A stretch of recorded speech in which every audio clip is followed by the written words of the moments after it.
오늘도 루미의 별자리를 찾아주셔서 감사합니다. 이번 시간에는 12월 1일부터 15일까지 보름 동안 칠행성이 어떤 움직임을 보이고 있는지 간략하게 말씀드리겠습니다.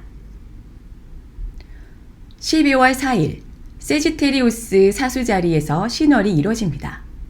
이번 신월에는 수성의 힘이 강력해지겠습니다. 수성이 사수자리에 체류하고 있는데요. 나무를 보는 게 아니라 숲을 보게 됩니다. 다시 말해 시점을 멀리 내다보고 장기간의 계획을 세웁니다. 2021년도도 한 달 정도 남았는데요. 코로나19라는 힘든 상황 속에서도 의지를 갖고 목표 달성한 일이 있을 것이고 반대로 어쩔 수 없는 불가항력에 포기한 일도 있을 겁니다. 1년을 반추하면서 앞으로 다가올 2022년은 어떻게 살아갈지 고민하고 사색하게 됩니다.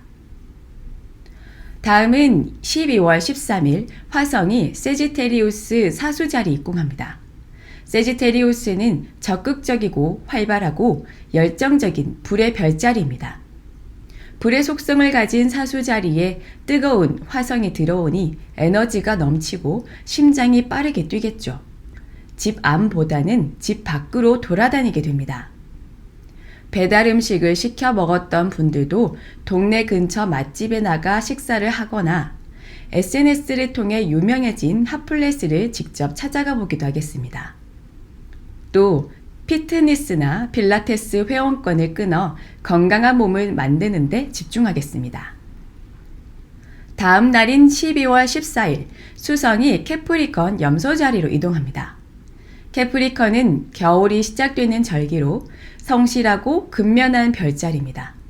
현실적이며 눈에 보이고 손에 잡혀야 믿는 흙의 속성을 가지고 있습니다. 그래서 수성이 캐프리컨에 입궁하게 되면 뜬구름 잡는 말만 번지르르하게 하는 사람은 환대를 받지 못합니다. 내년 3월에 대선이 있죠. 양 당에서 대선 선대위가 꾸려지고 본격적인 정책 대결이 시작됩니다. 보좌진의 말을 그대로 따라하면 금방 뽀록나게 될 것입니다. 현 상황을 제대로 통찰해 앞으로 5년 임기를 어떻게 꾸려나갈지 지속적으로 발표하는 등 국민들 앞에서 꼼꼼하게 설명해야 할 것입니다. 마지막으로 12월 전반기 중 중요한 이벤트가 있습니다. 12월 12일 금성이 명왕성과 캐프리컨 염소 자리에서 컨정션 하게 되는데요.